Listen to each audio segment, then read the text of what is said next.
Assalamualaikum warahmatullahi wabarakatuh. Selamat siang Bapak dan teman-teman. Kembali lagi bersama saya Dinda Wahyuni, NIM 19005115. Di video kali ini saya kembali lagi mendapatkan tugas dari dosen pengampu saya, yaitu Bapak Dr. Hanif Al-Kadri. Bapak dan teman-teman sekalian, hari ini kita akan membahas mengenai administrasi kurikulum. Perlu kita ketahui, setiap lembaga pendidikan mulai dari SD, SMP, SMA, hingga perguruan tinggi, kurikulum merupakan inti dari pendidikan. Karena sebuah pencapaian, keberhasilan yang diraih oleh seseorang atau proses pendidikan itu ditentukan oleh kurikulum. Bahkan, dalam menjawab keinginan pasar, tempat di mana lulusan peserta didik untuk bisa diterima di dunia kerja sangat ditentukan oleh kehebatan dari lembaga pendidikan dalam menyediakan atau mensiasati semua pertanyaan mengenai industri sehingga masuk dalam perencanaan kurikulum.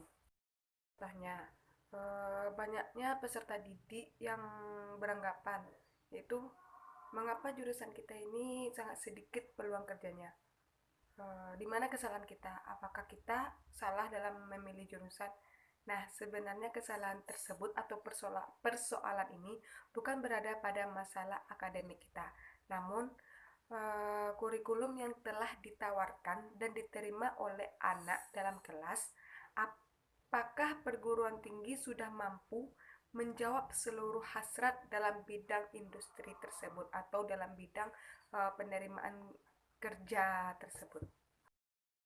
Bapak dan teman-teman sekalian, sebelum kita menggali lebih dalam lagi apa itu administrasi kurikulum, alangkah baiknya kita memahami dulu konsep dari administrasi kurikulum ini. Konsep dari administrasi kurikulum merupakan sebuah proses atau kegiatan yang direncanakan dan diusahakan secara sengaja dan bersungguh-sungguh, serta pembinaannya itu secara kontinu terhadap situasi belajar mengajar secara efektif dan efisien demi membantu tercapainya tujuan pendidikan yang telah ditetapkan. Menurut Undang-Undang Sisdiknas Nomor 20 Tahun 2003, bahwa administrasi kurikulum itu merupakan seperangkat rencana atau pengaturan mengenai isi dan bahan pelajaran serta strategi apa yang digunakan pada lembaga pendidikan yang dijadikan sebagai pedoman proses belajar mengajar atau KBM untuk mencapai tujuan pendidikan. Berarti bahwa di dalam lembaga kependidikan itu perlu adanya seperangkat rencana, baik itu rencana terkait dengan isi ataupun strategi. Rencana ini dibuat dengan sedemikian rupa agar dapat mencapai tujuan-tujuan pembelajaran dalam lembaga kependidikan. Jadi sebelum kita menentukan sebuah kurikulum, tentu harus ada perencanaan yang matang terlebih dahulu, tidak asal-asalan dalam merubah kurikulum. Teman-teman yang berbahagia, banyaknya perubahan-perubahan yang terjadi di dalam kurikulum, namun perubahan tersebut belum mampu menjawab pertanyaan siswa mengenai rendahnya tingkat penerimaan siswa di dalam pekerjaan. Kemungkinan ada 80% disebabkan karena rencana dan seperangkat rencana tersebut untuk mencapai proses kegiatan belajar mengajar tadi belum menjawab atau tidak sesuai dengan keinginan dari industri. Nah, disinilah kita harus mencari jalan keluarnya. Mengapa masalah ini terjadi? Contohnya seperti ini.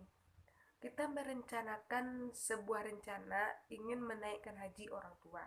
Tentu dalam proses menaikkan haji tersebut ada kendala, tidak mungkin selalu berjalan dengan mulus. Nah, disinilah peran kita dalam mencari jalan keluar tersebut, seperti kita menabung agar uangnya segera tercukupi. Dan teman-teman yang berbahagia, komponen dari kurikulum ini terdiri dari 5, yaitu yang pertama kurikulum, yang kedua tujuannya, yang ketiga isi atau kontennya, yang keempat metode yang digunakan, dan yang kelima yaitu evaluasi. Perubahan pada kurikulum ini terkait dengan administrasi. Seperti yang sudah saya jelaskan di video sebelumnya, bahwa dalam administrasi itu terdiri dari 4 yang harus kita lakukan. Yang pertama yaitu perencanaan, pengorganisasian, actuating, dan controlling.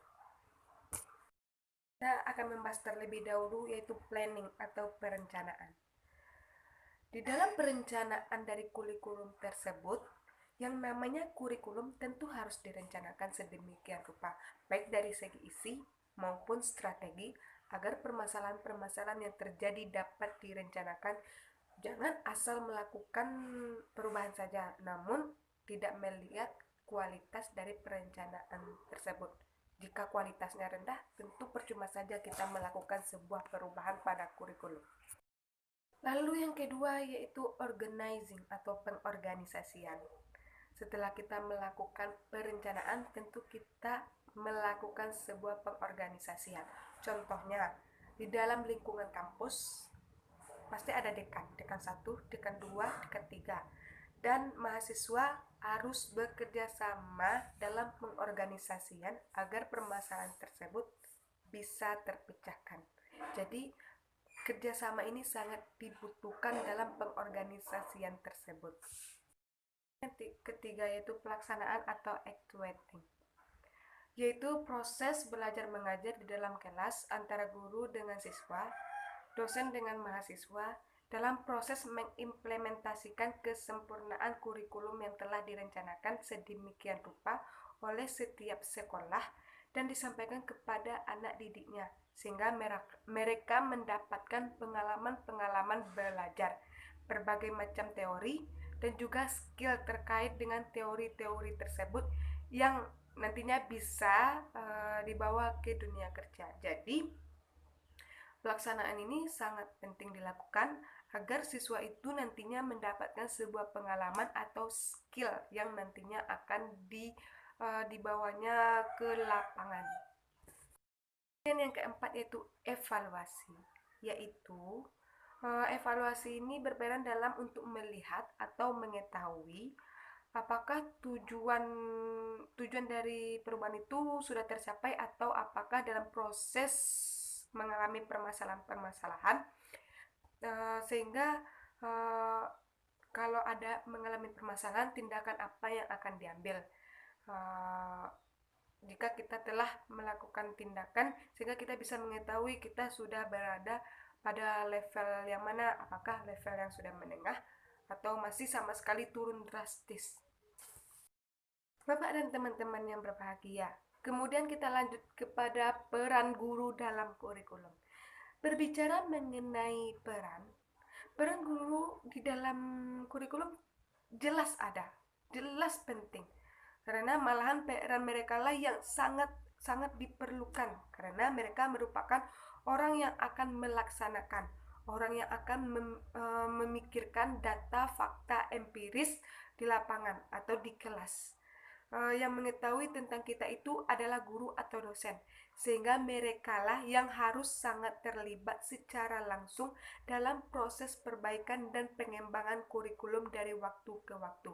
Jadi bisa dikatakan guru atau dosen itu memang penting karena mereka yang nantinya mengetahui data-data dan bagaimana karakteristik kita di dalam kelas, bukan yang lainnya. Bapak dan teman-teman yang berbahagia, untuk itu saya sangat berharap mudah-mudahan semua yang terlibat, mulai dari guru, dosen, peserta didik, kepala sekolah, perangkat kampus seperti dekan, wakil dekan, dan rektor, wakil rektor yang memiliki pemikiran yang sama untuk memperbaiki kurikulum. Saya berharap semoga sesuai dengan tuntutan industri. Jangan sampai mahasiswa-mahasiswa atau anak kita agar anak kita tidak menjadi korban setelah mereka lulus nanti. Baiklah Bapak dan teman-teman, sekian dulu dari saya. Apabila terdapat begitu banyak kesalahan seperti persamaan atau hal-hal yang lainnya yang dapat menyinggung teman-teman.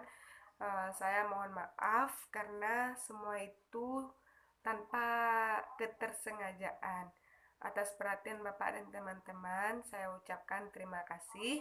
Semoga kita selalu dalam lindungan Allah dan bisa melewati musibah yang saat ini sedang kita rasakan.